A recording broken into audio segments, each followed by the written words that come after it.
Thank you, Secretary Bessent, for appearing before the committee today, particularly since you're coming directly from critical trade negotiations with China. You and Ambassador Greer made progress, which we may learn more about during today's hearing. I strongly support this engagement and the President's policy to press China to open up to American trade. Nevertheless, the primary purpose for today's hearing is to discuss equally two critical issues: the President's budget for fiscal year 2026, as well as ongoing tax reform efforts. The President's budget and economic agenda aim to put our country back on track by cutting wasteful government spending and unleashing economic growth, simultaneously boosting jobs, wages, and government revenue. The administration has made significant progress in reducing spending by streamlining processes and improving efficiencies across agencies, including the Internal Revenue Service. While some warned fiscal prudence at the IRS would harm tax collection, the opposite has proven true. Individual income and payroll tax receipts came in $120 billion higher this year, in line with Congressional Budget Office projections. These numbers are further evidence that Washington does not have a revenue problem, it has a spending problem.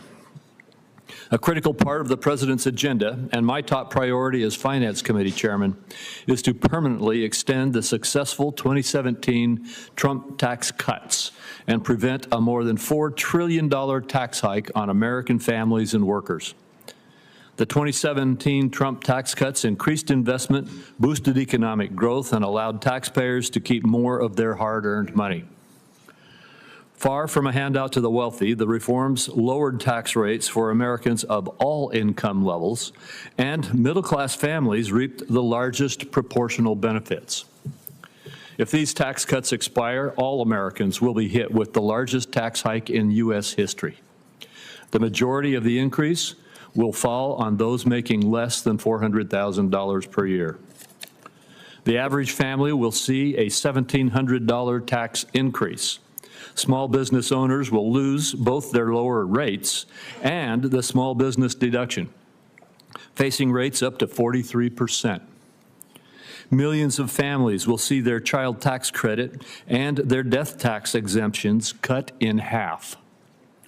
Republicans are committed to preventing this tax hike and making the 2017 tax cuts permanent while delivering additional tax relief to middle-class families. The House passage of the One Big Beautiful Bill was a significant achievement, and we're capitalizing on that momentum to deliver a bill to the President's desk as quickly as possible. This legislation recognizes that extending proven tax reform is critical for working families. The bill also recognizes the solution to our debt crisis is not to tax Americans more. It is to spend less. Tax revenues surpassed estimates this filing season, and tax revenue as a percent of GDP has remained consistent over the last 50 years at about 17%. Simply extending current tax policy will not increase that deficit. Republicans are undertaking significant spending reductions and have targeted more than $1.5 trillion in savings, the single largest reduction in mandatory spending in history.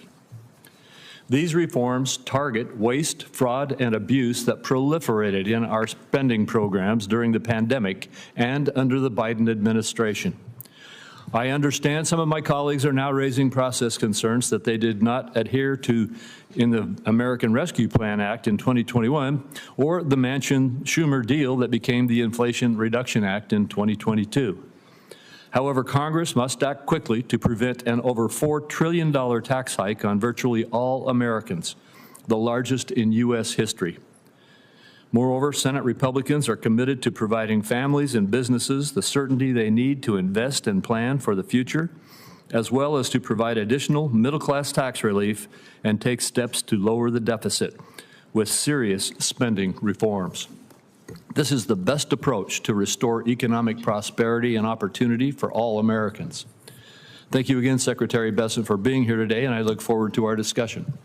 Senator Wyden. Thank you.